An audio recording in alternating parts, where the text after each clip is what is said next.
Your life if you never invest a single dollar. You are 67. You are standing in a break room. The same break room you've stood in for 9 years. Someone brought a cake. It says happy retirement in icing that's already cracking. You didn't ask for this party. Your manager organized it because someone has to.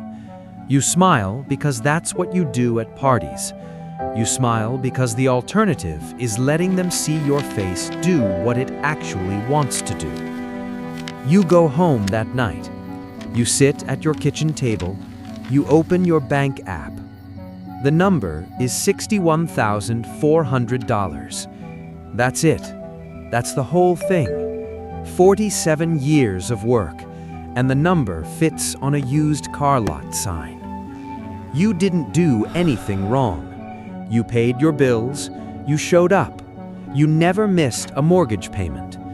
You just didn't do the one thing. The thing that costs nothing to start and everything to skip. Rewind. You are 22. It's your first real paycheck. $1,140. You stare at the number on the screen. You feel like the whole world just opened. You go out that weekend. You don't think about it. Why would you? You're 22. A coworker mentions a retirement account, something with a match. Free money, he calls it. You nod. You mean to look into it. You don't. Not because you're lazy, because Monday becomes Tuesday, becomes a Thursday with a deadline, and the form sits there, unopened. The form. It's still sitting in your email right now. If you scrolled back far enough, you'd find it. Subject line, action required, enrollment deadline. You never opened it. Not because you decided against it. You never decided anything. That's the part nobody tells you about this story. It was never a decision. First rule. First rule. The form doesn't disappear when you ignore it. It just stops asking. It just stops asking. And 3 years from now, something is going to remind you it was ever there. Age 25. The comparison. You are 25 years old. You've been promoted once. Salary, $52,000. You feel good about that. At lunch, a guy from another department mentions his portfolio. You laugh. Not at him, at the word. Portfolio sounds like something for people with a different kind of life than yours. You go back to your desk. You don't think about it again. The reminder. That night, you're cleaning out old emails. You find it. The enrollment form from 3 years ago, still unopened. You almost click it. Your phone buzzes. A text from a friend about dinner. You close the laptop. You go to dinner. Second rule. Second rule. The form was never going to compete with a text message. It never had a chance. It never had a chance, and that's not the last time something more interesting is going to beat it. Age 28. The wedding. You are 28. You get married. It's beautiful. It's also $31,000. You put $6,000 of it on a credit card. You tell yourself you'll pay it off fast. You do, eventually. 19 months later. You don't notice what those 19 months of interest actually cost. You never calculate it. Calculating it would mean looking, and looking has never been the thing you do. Your coworker from before, the portfolio guy, gets promoted. You hear his comp package includes something about company stock vesting. You don't ask what that means. You assume it's not for you. The first real moment. At the wedding, your uncle pulls you aside. He's 61. He says, "Are you doing anything with your 401k?" You say, "I'll get to it."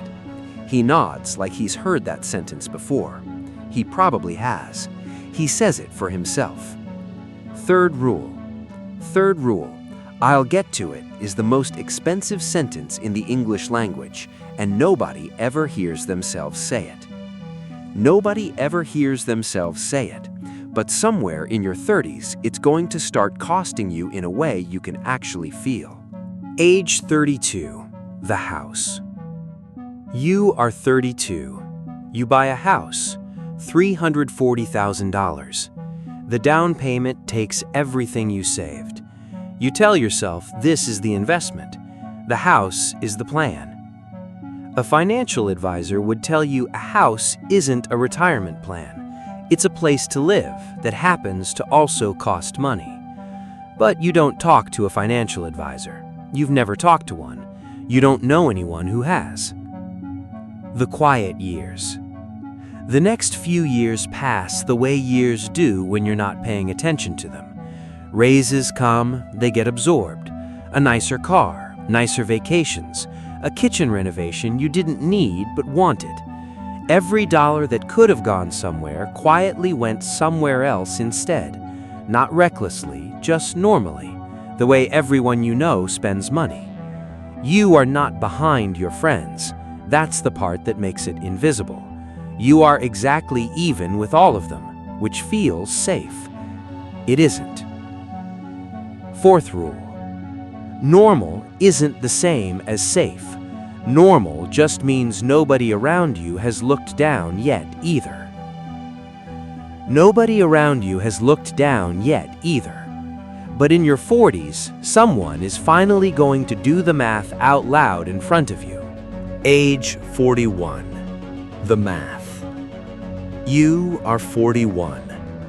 Your company brings in a financial wellness speaker.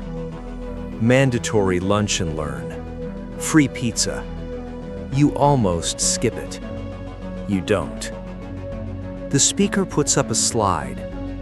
If you invest $300 a month starting at 22, by 65, you'll have approximately $1.1 million.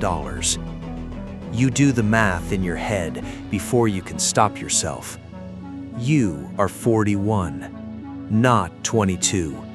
19 years gone. The speaker puts up a second slide.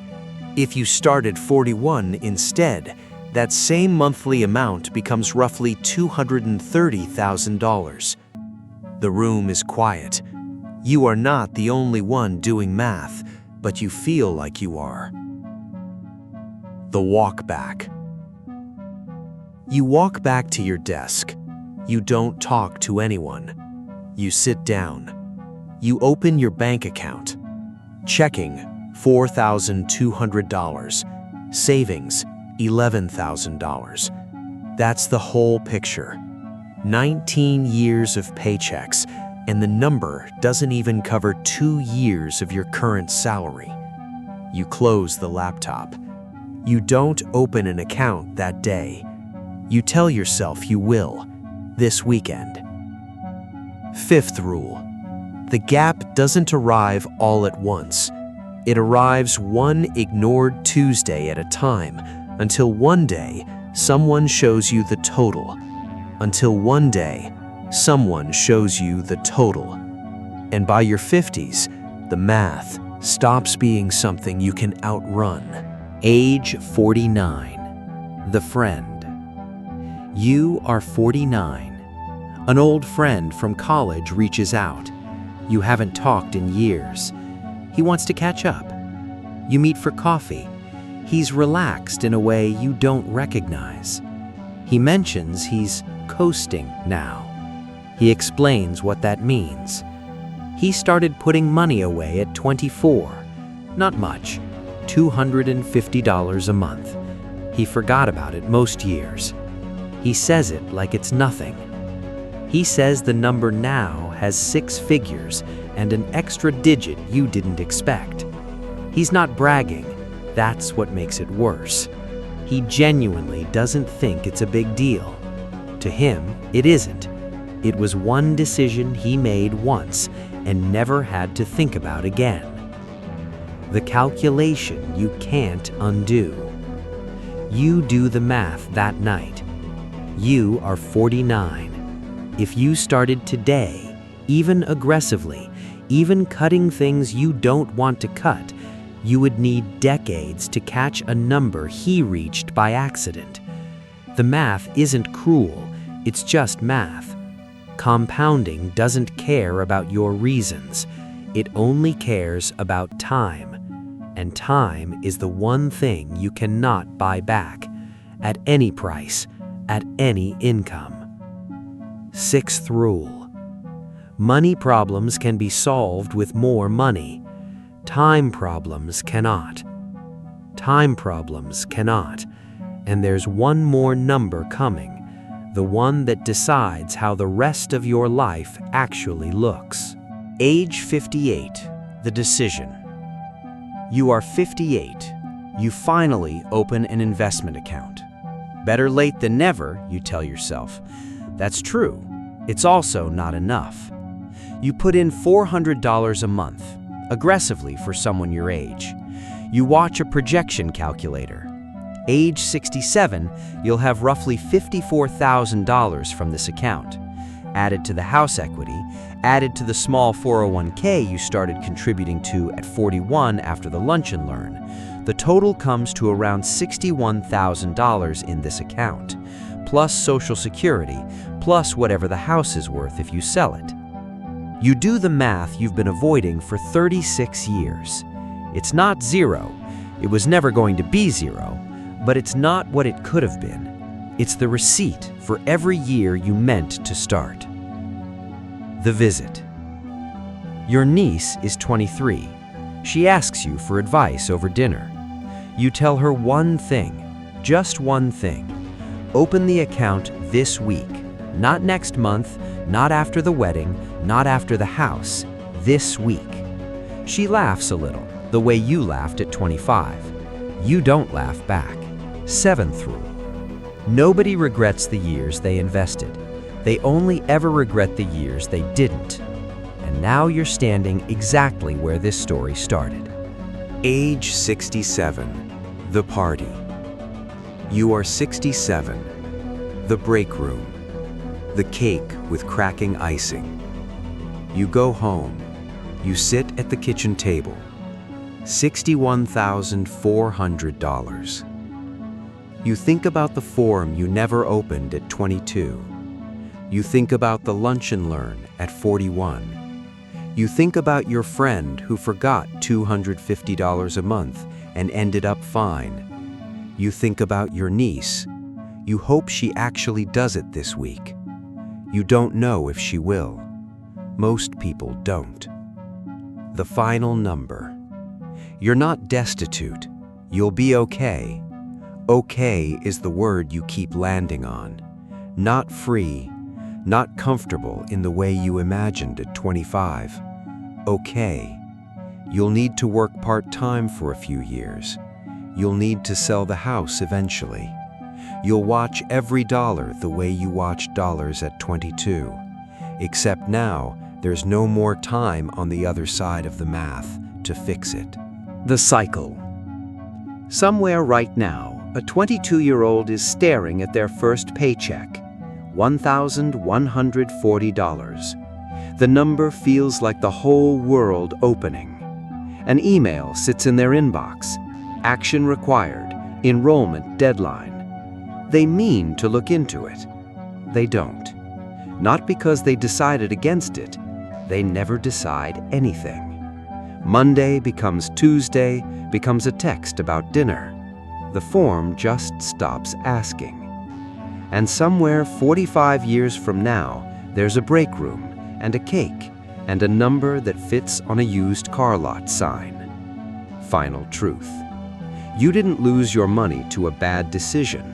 You lost it to a decision you never made. The form was never the obstacle. Your attention was. Every year you didn't start wasn't a year you failed. It was a year you didn't notice the question was even being asked. And that's the part that should scare you more than the number ever could. The form is still sitting there, right now, in someone's inbox, unopened.